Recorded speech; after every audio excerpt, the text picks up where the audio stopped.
இன்னைக்கு நம்ம பார்க்க போறது ஹிப் பர்சைட்டிஸ் அப்படின்னு சொல்லக்கூடிய ஒரு பிரச்சனை. ட்ரோகான்ட்ரிக் பர்சைட்டிஸ்ன்னு சொல்லுவாங்க. இதுல என்னன்னு பாத்தீங்கன்னா அந்த வெளித்தொடை இருக்கு இல்லையா, இந்த தொடையில ஏற்படக்கூடிய வலியை பத்தி தான் பார்க்க போறோம். இது எப்படி வருதுன்னு பாத்தீங்கன்னா, நம்மளுடைய டை போன் இருக்குல்ல, ஃபீமர், இந்த நீளமான போன் வந்து இந்த பெல்விக் போனோட ஜாயின் ஆகும். அந்த இடத்துல பசை மாதிரி ஒரு ஸ்ட்ரக்சர் இருக்குங்க, பர்சா அப்படின்னு சொல்லுவோம்.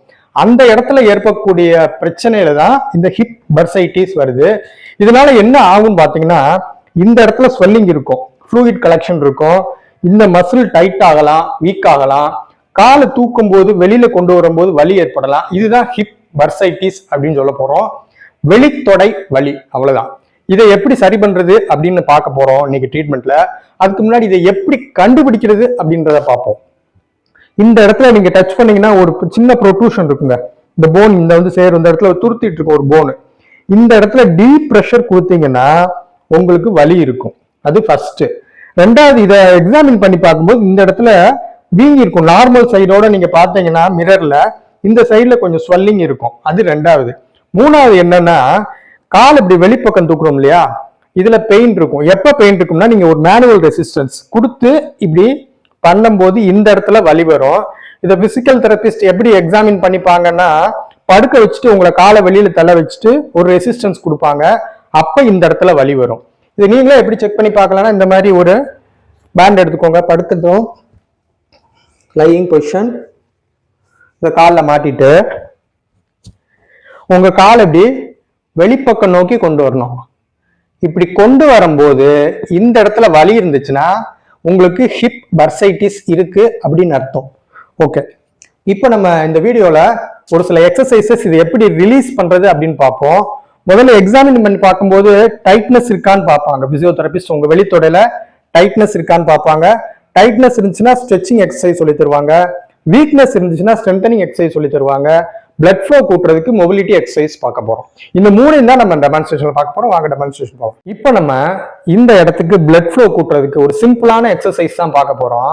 ஷோல்டருக்கு நம்ம பெண்டுலார் மூவ்மெண்ட்ஸ்னு சொல்லி பார்த்தோம் இல்லையா, அந்த மாதிரி ஒரு பெண்டுலார் மூவ்மெண்ட் தான் பண்ண போறோம்.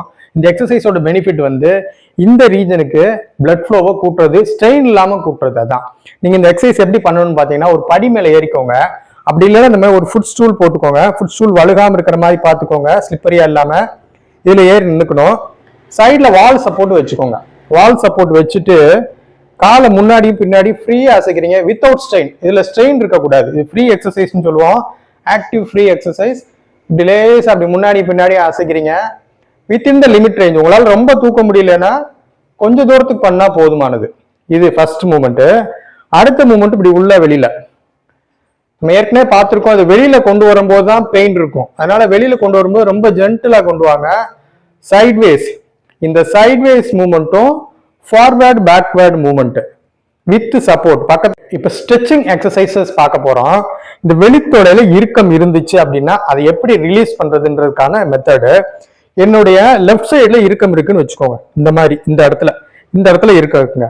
இது எப்படி ரிலீஸ் பண்றேன்னா, இந்த காலை அப்படி பின்னாடி வச்சுக்கணும், மிட் லைன்ல வச்சு, உங்க பாடி மிட் லைன்ல வச்சுட்டு இந்த காலை அப்படி முன்னாடி கொண்டு வந்துடணும். இப்படி கொண்டு வரும்போது இந்த இடத்துல ஒரு புல்லிங் கிடைக்குது எனக்கு. இப்ப இந்த பொசிஷன்லயே புல்லிங் கிடைக்குது. இதுல நல்ல ஸ்ட்ரெச் கிடைக்கும். இப்ப என்ன பண்ணலாம்னா, இந்த பக்கம் ஆப்போசிட் சைடு இப்படி நான் டேர்ன் பண்றேன். டேர்ன் பண்ணும்போது எனக்கு இந்த இடத்துல இருந்து கீழ்த்தொடை வரைக்கும் இங்க இருந்து இங்க அவுட்டர் ஸ்ட்ரெச் இருக்கு இல்லையா, வெளித்தொடை ஃபுல்லா வந்து மசில் அப்படியே புல் ஆகுது. இதை ஒரு 30 செகண்ட்ஸ் மெயின்டைன் பண்ணலாம். 30 செகண்ட்ஸ் மெயின்டைன் பண்ணிட்டு அப்படியே ரிலீஸ் பண்ணலாம். மறுபடியும் ஒரு 30 செகண்ட்ஸ் மெயின்டைன் பண்ணிட்டு அப்படியே பண்ணலாம். இந்த மாதிரி ஒரு 5 செட்ஸ் பண்ணா ரிலீஸ் ஆகும். வால் சப்போர்ட்டோடையும் பண்ணலாம் இதை. இப்ப பாருங்க, வால் சப்போர்ட்ல எப்படி பண்றேன்னு பாருங்க.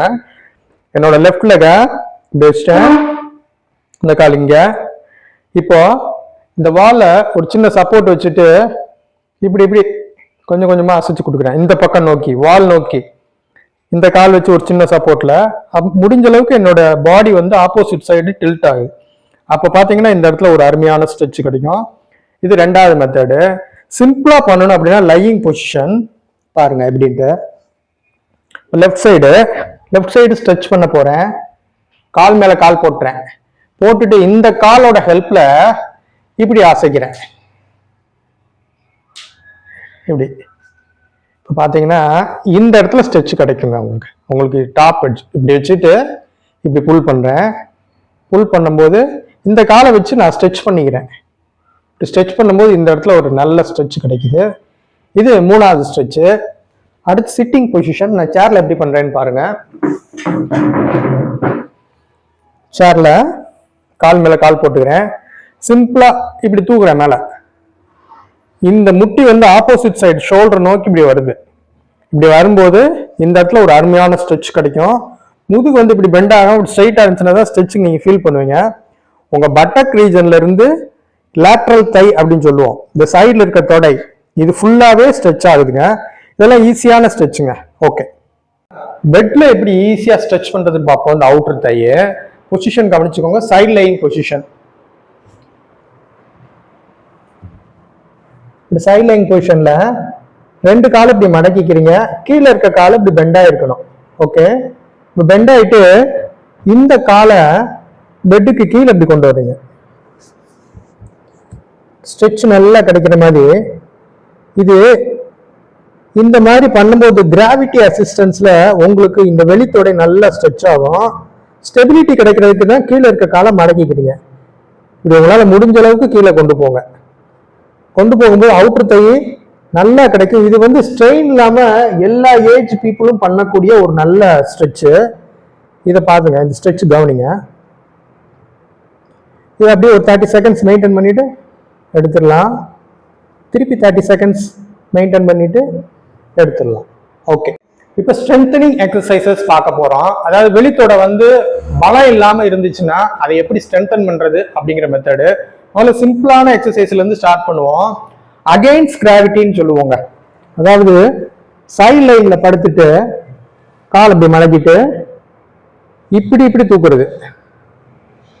இப்படி இதை ஃபர்ஸ்ட் செஞ்சு ப்ராக்டிஸ் பண்ணணும். ப்ராக்டிஸ் பண்ணதுக்கு அப்புறம் காலை ஸ்ட்ரைட்டா வச்சுட்டு இப்படி தூக்கி ப்ராக்டிஸ் பண்ணலாம். இது செகண்ட். ஸ்டெப் பை ஸ்டெப்பா நீங்க இப்போ போகணும். ரெசிஸ்டன்ஸ் வந்து உடனே கூட்டாம கொஞ்சம் கொஞ்சமா பண்றீங்க. இது அடுத்த மெத்தடு. அதுக்கப்புறம் நீங்க இந்த மாதிரி ஒரு ரெசிஸ்டன்ஸ் பேண்ட் யூஸ் பண்ணலாம். ரெசிஸ்டன்ஸ் பேண்ட் யூஸ் பண்ணிட்டு இந்த பொசிஷன்ல வச்சுக்கோங்க. வச்சுட்டு உங்க காலை இப்படி செய்யணும். நல்லா கவனிங்க. இந்த மூமெண்ட் எல்லாம் பெயின் வரும். அதனால பெயின் குறைச்சிட்டு உங்களுக்கு பிசியோ அட்வைஸ் பண்ணுவாங்க ஸ்ட்ரென்தனிங். அப்ப நீங்க இதை பண்ணணும். ஓகே, இது அடுத்து இதே இதை வந்து முட்டிக்கு மேல போட்டுட்டு கால் மடக்கி வச்சுட்டு இப்படி பண்றீங்க. இப்ப நம்ம இந்த சைடு ரைட் சைடு ஸ்ட்ரென்தன் பண்றோம். இப்படி பண்றீங்க. இது பண்ணிட்டு இதே இதை வந்து சைட் லைன்ல பண்ணலாம். சைட் லைன்ல இந்த பொசிஷன்ல வச்சுட்டு இப்படி. இது அடுத்த மெத்தடு. அதுக்கப்புறம் சிட்டிங்ல பண்ணலாம். சிட்டிங்ல எப்படி பண்றதுன்னா மேனுவல் ரெசிஸ்டன்ஸ் நீங்க கொடுத்துக்கலாம். கையில கால் மேல கால் போட்டுக்கோங்க. இந்த கையை இப்படி பிடிச்சிக்கோங்க. இப்போ கீழ் நோக்கி கொண்டு வர்றீங்க. உங்க முட்டி கீழ் நோக்கி வருது. இப்படி கீழ் நோக்கி வரும்போது இந்த இடத்துல ரெசிஸ்டன்ஸ் கிடைக்குது. இப்ப இந்த ஹிப் பர்சைட்டிஸ் யார் யாருக்கெல்லாம் வரும்னு பாத்தீங்கன்னா, இந்த ஹிப் ஜாயிண்ட் இருக்குல்லையா, அது அடிக்கடி யூஸ் பண்றவங்க, எக்ஸசிவ் ஸ்ட்ரெஸ் அப்படின்னு சொல்லுவோம். இந்த பர்டிகுலர் ஜாயிண்ட் மலையேற்ற பயிற்சியில் ஈடுபடுவாங்க இல்லையா, அவங்களுக்கு வர்றதுக்கு வாய்ப்பு இருக்கு. சைக்கிள் ரைடர்ஸ் அவங்களுக்கு வர்றதுக்கு வாய்ப்பு இருக்கு. படி அடிக்கடி ஏறி அணுகுவாங்க இல்லையா, அவங்களுக்கு வர்றதுக்கு வாய்ப்பு இருக்கு. இன்ஜுரினால கூட இந்த பிரச்சனை வர்றதுக்கு வாய்ப்பு இருக்கு. ஸோ இது எதனால வந்தாலும் சரி, இந்த வீடியோல சொன்ன எக்ஸசைஸ்லாம் நீங்க பண்ணலாம். ஆனா அது எப்படி பண்ணணும்னு பாத்தீங்கன்னா, உங்களுக்கு இறுக்கமா இருந்துச்சுன்னா ஸ்ட்ரெச்சிங் எக்ஸசைஸ் போகணும். பிளட் ஃப்ளோ கூட்டுறதுக்கு மொபிலிட்டி எக்ஸசைஸ் போகணும். வீக்கா இருந்துச்சுன்னா அதை பலப்படுத்துறதுக்கு ஸ்ட்ரென்தனிங் எக்ஸசைஸ் போகணும். இது எல்லாம் எப்படி பண்ணணும் அப்படிங்கறது டிசைட் பண்ணக்கூடியது உங்க பிசியோதெரபிஸ்ட். உங்களை பிசிக்கல் எக்ஸாமினேஷன் பண்ணி பார்த்ததுக்கு அப்புறம் உங்க மசில் வீக்கா இருக்கா, டைட்டா இருக்கா, இல்ல பெயின் குறைக்கணுமா, ஸ்வெல்லிங் குறைக்கணுமா அப்படிங்கிறது எந்தெந்த ஸ்டேஜ்ல பண்ணணும் அப்படிங்கிறத உங்க பிசியோதெரபிஸ்ட கேட்டு தெரிஞ்சுக்கோங்க. மீண்டும் அடுத்த வீடியோவில் உங்களை சந்திக்கிறேன். வணக்கம்.